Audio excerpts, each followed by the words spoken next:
Hello बच्चों, मैं हाफिज imaginary classes में आप सभी का स्वागत है। तो हम लोगों का ईंटें मन के तथा अस्थियां चैप्टर चल रहा है, यानी हड़प्पा सभ्यता का चैप्टर हम लोग चल रहा है।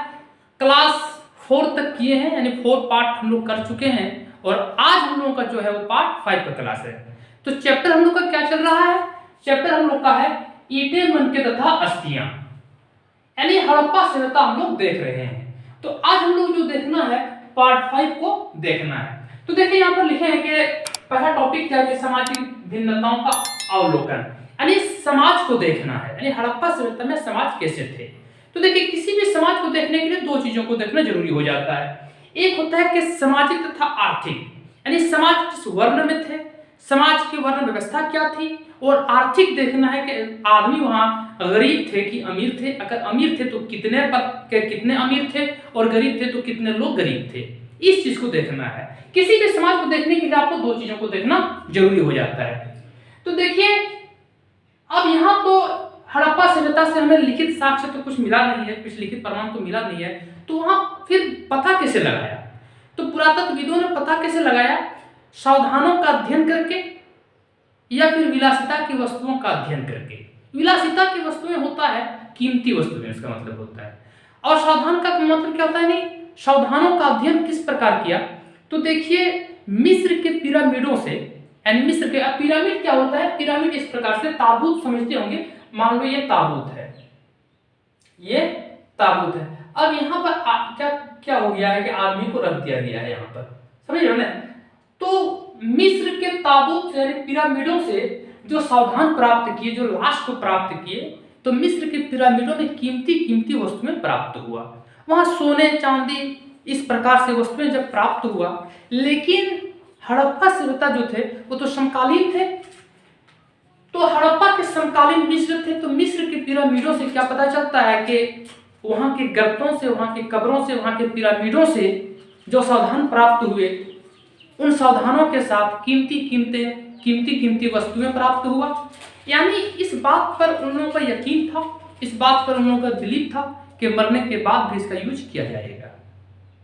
लेकिन हड़प्पा सभ्यता से जो सावधान प्राप्त हुए, जो लाश प्राप्त हुए, यहाँ पर उतना कीमती वस्तुएं नहीं था। यहाँ पर कम कीमती वस्तुएं था। मृदभांड थे, कुछ आभूषण प्राप्त हुए, कुछ मतलब कि दर्पण प्राप्त हुए।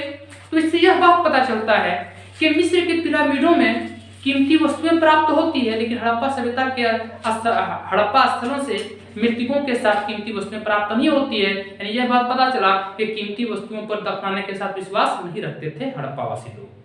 एक ये बात पता चला। दूसरी बात कि हड़प्पा जो होते हड़प्पावासी लोग, इन लोग गर्तों में, यानी गर्त समझते आप लोग होंगे, गड्ढा, यानी क्या गड्ढा। तो जो गर्त थे, गर्तों से जो लाश प्राप्त हुआ, ये मान लो ये गड्ढा है। इस गड्ढा में यहाँ क्या रखना है? मृतक को सावधान को रखना है। तो यहाँ पर पहले ईटा को बिछा देते थे, ईटा चिनाई किया हुआ मिला है, और इसके साथ क्या मिला है? दर्पण प्राप्त हुआ है। कहां से? हड़प्पा स्थलों के सावधानों से। तो इससे यह बात साबित होता है कि जो अमीर व्यक्ति, जो उस वक्त के अमीर व्यक्ति थे, वो जब मर गए तो उनके साथ कीमती वस्तुएं भी दफना दिया गया। लेकिन जो गरीब रहे उनके साथ कम कीमती, यानी मतलब कि छोटी मोटी वस्तुओं उसके साथ दफना दिया गया। तो पुरातत्वविदों ने यह बात बताया कि जो अमीर वर्ग थे उन लोगों के साथ कीमती वस्तुएं साथ में था, और जो गरीब लोग थे उन लोगों के साथ कीमती वस्तुएं नहीं था। यानी यह बात पता चला सावधानों से। अब यहाँ पर आगे देखिए कि हड़प्पा तो क्या थे? समकालीन थे। कहाँ के? मिस्र के, यानी मिस्र के। तो कहा जाता है कि हड़प्पा स्थलों से जो सावधान जो प्राप्त हुए, कहां? गर्तों से। गर्त का मतलब गड्ढा होता है, गड्ढा इस प्रकार होते थे, और कुछ गर्तों में ईंट की चिनाई की हुई मिली। यानी इस बात से यह पता चला कि मृत्युपरांत, यानी मरने के बाद आदमी इसका प्रयोग करते होंगे। यानी इस बात का यकीन था किसको? हड़प्पा वासी लोगों को। इस बात को समझिए। लेकिन क्या हुआ? लेकिन यह बात और एक पॉइंट वाली बात यह थी कि क्या किस सावधान के, क्या पुरुष या महिला? लेकिन दोनों, महिला और पुरुष दोनों के सावधानों से क्या प्राप्त होते हैं? दोनों के साधनों से आभूषण प्राप्त होते हैं, मृत्यभांड प्राप्त होते हैं और विभिन्न प्रकार की वस्तुएं प्राप्त होते हैं। यानी इस बात का उन लोगों का पूरा यकीन था कि मरने के बाद इन वस्तुओं का उपयोग इन लोग करेगा। अब आगे देखिए, 1980 के दशक में हड़प्पा से पुरुष की एक खोपड़ी मिली। उस खोपड़ी के समीप में कब 1980 में, आप लोग याद रखिएगा कितना, 1980 में हड़प्पा से पुरुष की एक खोपड़ी मिली। उस खोपड़ी के सामने में शंख, क्या शंख आप लोग समझते होंगे, ज्यादातर समुद्री इलाके में पाए जाते हैं, समुद्र के क्षेत्र में, मतलब हम लोग अपनी क्षेत्रीय भाषा से उसको घोंगी कहते हैं, उसको लोग अपनी भाषा में घोंगी कहते हैं। आप लोग पता नहीं क्या कहते होंगे, लेकिन क्या मिले, शंख मिले। शंख के 3 छल्ले, मनके तथा आभूषण मिले। अब ये मनके क्या होता है? मनके तो आप लोगों को पता होगा, यानी मिट्टी के बना हुआ बर्तन को मनके कहते हैं। तो इन चीजों को प्राप्त कहां से किए गए हैं? हड़प्पा स्थलों के सावधानों के साथ। अब आगे देखिए, कहीं कहीं मृतकों के साथ दर्पण भी दफनाया गया था। यानी दर्पण, तांबे का दर्पण, किसका दर्पण? मान लो ये दर्पण है, ये दर्पण है, ये जो दर्पण है, ये तांबे का दर्पण जो थे, ये किसके साथ प्राप्त हुए? मृतकों के साथ प्राप्त हुए। आगे देखिए, लेकिन हड़प्पा के लोग बहुमूल्य वस्तुओं को दफनाने में विश्वास नहीं रखते थे। अब यहां पर देखिए, हम 2 पॉइंट समझ में आया। एक पॉइंट तो ये समझ में आता है कि हड़प्पा वासी लोग बहुमूल्य वस्तुओं को दफनाने में यकीन नहीं रखते थे, और एक पॉइंट आप कह सकते हैं कि या इन लोग, मतलब कि जो गरीब रहे होंगे, उन लोगों के साथ कीमती वस्तु नहीं रहा होगा, तो उनके साथ नहीं दफनाया होगा। लेकिन यहां से ये पता चला कि मिस्र के पिरामिडों में जो हुआ, मिस्र के पिरामिडों में क्या पता चलता है कि कीमती वस्तुओं साथ में दफना दिया जाता था। तो समाज का अध्ययन एक प्रकार के सावधानों से हो जाता है, एक पॉइंट। दूसरा पॉइंट क्या होता है? आगे देखिए, विलासिता की वस्तुएं। विलासिता का मतलब होता है कीमती। क्या होता है? कीमती। अब देखिए, समाज की भिन्नता एक अन्य विधि क्या है? विलासिता की वस्तुओं का अध्ययन करना। मोटे तौर पर आप कह सकते हैं कि कीमती वस्तुओं का अध्ययन करना ही समाज की भिन्नता का एक अन्य विधि है, समाज की भिन्नता को जानने का एक अच्छा सा नियम है। आगे देखिए, पुरातत्वविद मोटे तौर पर उपयोगी तथा विलास की वस्तुओं में वर्गीकृत करते हैं। यानी उन लोग देखते हैं, क्या देखते हैं कि किस जगह से कीमती वस्तुएं प्राप्त हुआ है और किस जगह से कीमती वस्तुएं प्राप्त नहीं हुआ है। तो ईंटें, मनके तथा अस्थियां चैप्टर हम लोग का जो चल रहा है, यहाँ पर एक बस्ती है हड़प्पा। तो हड़प्पा स्थलों से कीमती वस्तुएं प्राप्त हुआ है, लेकिन जबकि कालीबंगा एक छोटी सी बस्ती है, वहां पर कीमती वस्तुएं प्राप्त नहीं हुआ है। तो इस बात से यह पता चलता है कि हड़प्पा स्थल जो है, यहाँ पर अमीर वर्ग के लोग रहे होंगे और कालीबंगा जो है वहां पर गरीब वर्ग के लोग रहे होंगे। अब आगे देखिए, कहा जाता है कि पुरातत्वविद मोटे तौर पर उपयोगी तथा विलास की वस्तुओं में वर्गीकृत कर देते हैं। देखिए, पहले वर्ग में क्या करते हैं? पहले वर्ग में रोजमर्रा की उपयोगी की वस्तुएं सम्मिलित है। अब रोजमर्रा मतलब क्या? कि रोज उपयोग होने वाली वस्तुएं। जैसे हमारे लिए ये जो मार्कर है, इसमें हम रोज लिखते हैं, तो हमारे लिए रोजमर्रा की वस्तुएं हो गई है, ठीक है। तो कहा जाता है कि पहले वर्ग में रोजमर्रा की उपयोगी की वस्तुएं सम्मिलित है, जिन्हें पत्थर अथवा मिट्टी जैसे सामान्य पदार्थों से आसानी से बनाया जा सकता है। अब रोजमर्रा की वस्तुएं मतलब कि जो आसानी से उपलब्ध हो जाता है, आसानी से बन जाता है, उसमें कोई कठिन तकनीक का उपयोग नहीं किया जाता है। समझ रहे हो बात को? तो क्या बताते हैं कि जिन्हें पत्थर अथवा मिट्टी जैसे सामान्य पदार्थों से आसानी से बनाया जा सकता है, जैसे चक्कियां। यानी पार्ट 3 में हम अवतल चक्कियां जो है, अवतल चक्कियों के बारे में बता दी है, आप लोग पार्ट 3 देख लीजिएगा, कि जैसे चक्कियां, मृदभांड आदि। पुरातत्वविद उन वस्तुओं को कीमती मानते हैं जो दुर्लभ अथवा महंगी। यानी दुर्लभ क्या मतलब कि कम मिलता हो, जैसे सोना चांदी हर दुकान में थोड़ी मिलेगा, लेकिन मान लो कोई कमजोर वस्तु है, कोई कमजोर सामान खरीदो तो लगभग हर दुकान में मिल जाएगा। तो ये चीज बताता है कि पुरातत्वविद उन वस्तुओं को कीमती मानते हैं जो दुर्लभ अथवा महंगी अथवा जटिल तकनीक से बनी हो। जटिल का मतलब मुश्किल, यानी उसमें बनाने में बड़ा मेहनत और बड़ा मुश्किल लगा हो। तो क्या मानते हैं कि पुरातत्वविद उन वस्तुओं को कीमती मानते हैं जो दुर्लभ अथवा महंगी अथवा जटिल तकनीकों से बनी हो, जैसे जो बनते थे एक फायांस। अब ये फायांस से क्या होता है? देखिए, यहाँ पर मान लो ये फायांस है, आप लोग इस चीज को मान लो कि ये मान लो, बढ़िया बना देते हैं, मान लो ये फायांस है।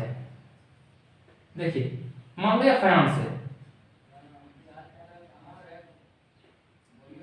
अब ये जो फायांस है ये किस प्रकार बना, देखिए फायांस किससे बनता था, ये फायांस जो थी ये घिसी हुई रेत,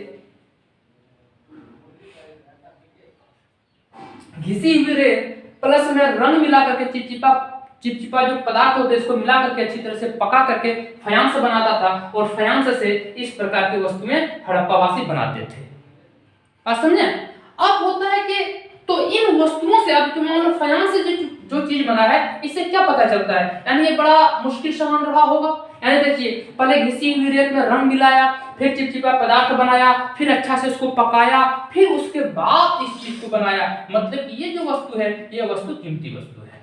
कीमती वस्तु कैसे, यानी ये बड़ा मुश्किल से बना, बड़ा मुश्किल तकनीक से बना है, बड़ा जटिल से बना है। अब आगे देखिए, एक होता है संचय, यानी संचय वस्तुओं से भी हमारे पुरातत्वविद लोग पता लगाते हैं संचय वस्तुएं क्या होती है। अब देखिए संचय वस्तुएं, मान लो यहां पर एक कोई रखने वाला कोई सामान हो, अब यहाँ पर यार सामान रख दिया, कोई बक्सा हो या कुछ भी हो, कोई बॉक्स वगैरह कुछ भी हो, यहाँ सामान रख दिया गया है। अब जिस आदमी ने रखा है वो आदमी अब इसको रख करके वो मर गए, चले गए, कुछ भी हो गए, अब कई 100 साल, कई वर्ष बाद अब यहाँ पर कौन पहुंचते हैं, पुरातत्वविद लोग पहुंचते हैं।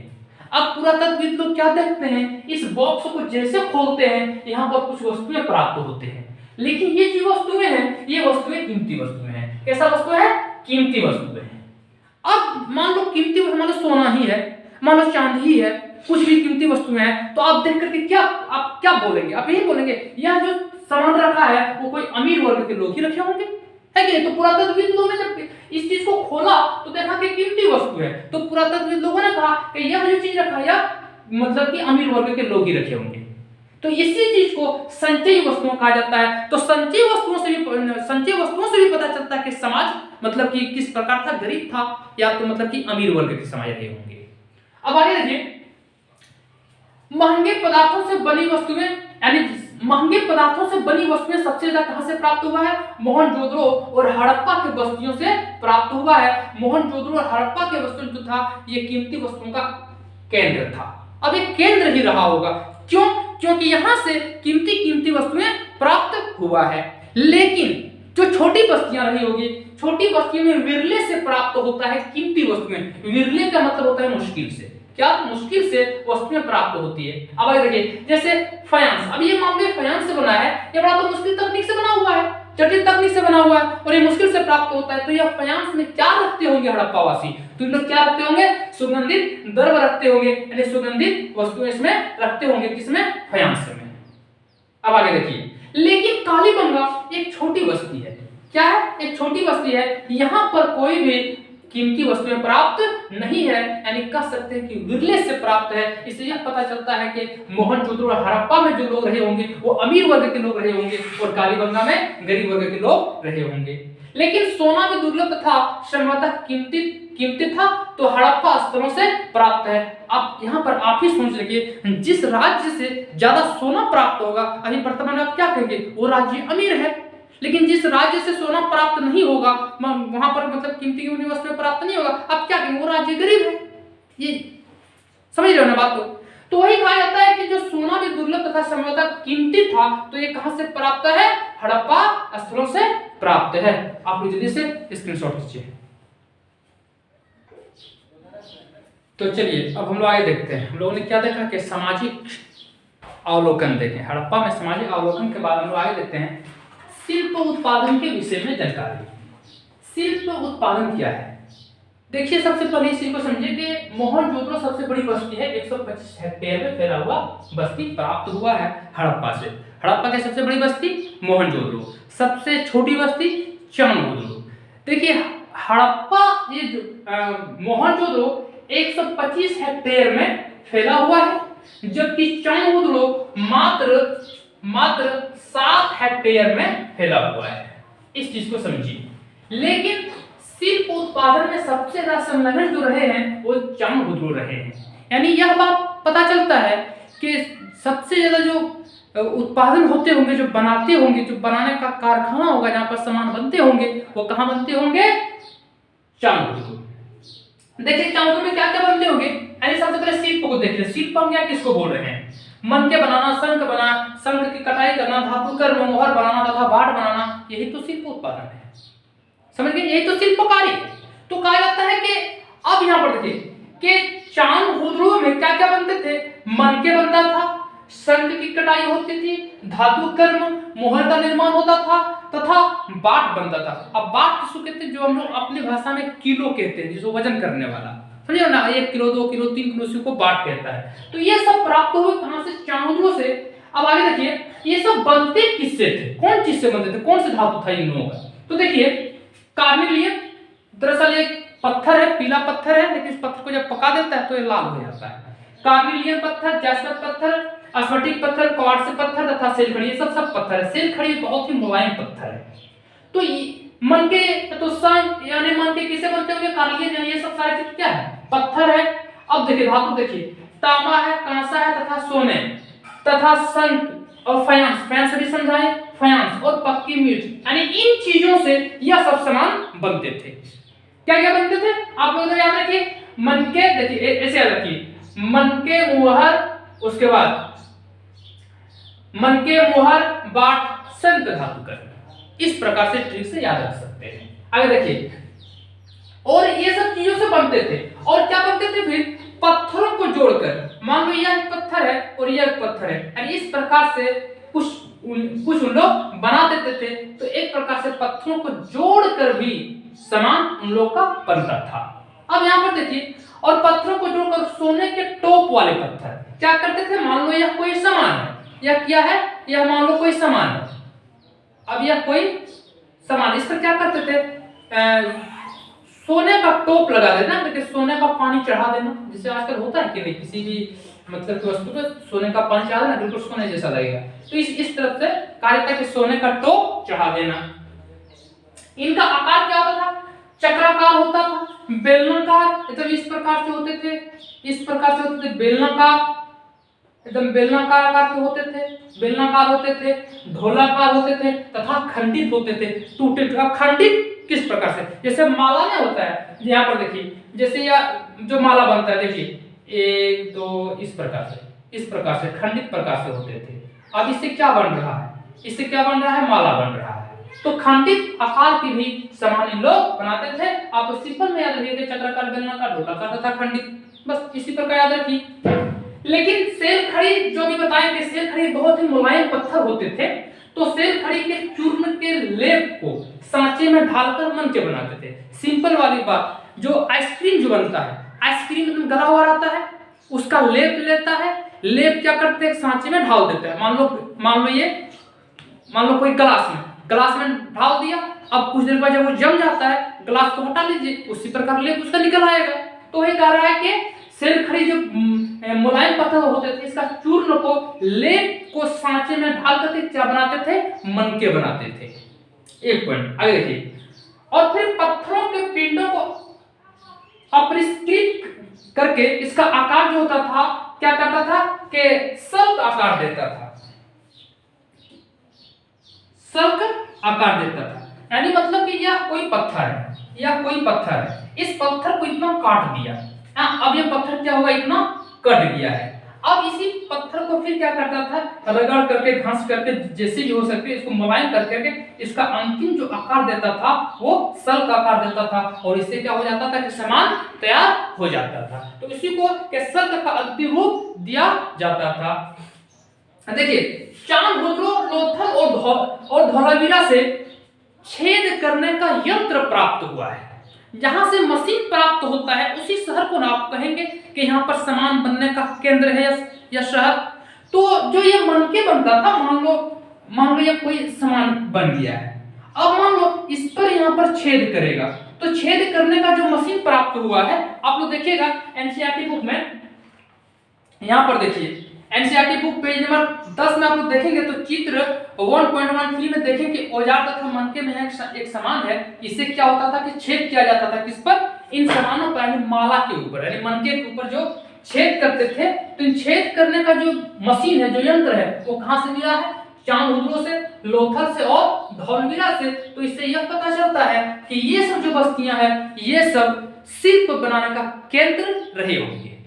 अब आगे देखिए, नागेश्वर तथा बालाकोट जो समुद्र तट के समीप में है, यानी बालाकोट कहाँ पाकिस्तान में और ये नागेश्वर कहाँ गुजरात। तो ये मतलब कि समुद्र के तट पर है, समुद्र के किनारे है। तो समुद्र के किनारे इन लोगों को रहने का फायदा क्या हुआ कि शंख आसानी से प्राप्त हो जाता था। शंख अपने समुद्र में शंख तो मिलता ही है, तो शंख आसानी से प्राप्त हो जाता था। तो उन शंखों से लोग क्या बनाते थे, यहाँ क्या बनते थे, चूड़ियां, करछियां तथा पच्ची काड़ी बनते थे। तो ये सब सामान कहाँ बनते थे, नागेश्वर तथा बालाकोट में बनते थे। लेकिन जो सामान तैयार होता था चांगुदड़ो और लोथल से, जो सामान तैयार हो जाता था बन करके, जैसे आज मान लो दिल्ली में बनकर सामान तैयार हो गया, मान लो आप जीन्स पहन रहे हैं, जीन्स से कहाँ तैयार हो रहा है, दिल्ली में। तो अब दिल्ली से सामान कहाँ आएंगे, विभिन्न प्रकार हर जगह आएंगे, कोलकाता आएंगे, बॉम्बे जाएंगे, चेन्नई जाएंगे, हर जितने भी स्टेट है हर जगह फैल जाएंगे। तो कहा जाता है कि चांगुदड़ो और लोथल से, चांगुदड़ो और लोथल में क्या होता था कि सामान तैयार हो जाता था और पहुंचता कहाँ था, मोहनजोदड़ो और हड़प्पा जैसे बड़े शहरों में पहुंचाता था। और हड़प्पा और मोहनजोदड़ो जो था वो केंद्र था। ठीक है ना। तो इस प्रकार से हम लोगों ने पार्ट 5 कंप्लीट किए। अब आगे जो हम लोग इसका एक एक पॉइंट जो देखने वाले हैं, आगे के क्लास में देखने वाले हैं। आप लोग हमारे चैनल के साथ जुड़े रहें। फिर मिलते हैं अगली क्लास में।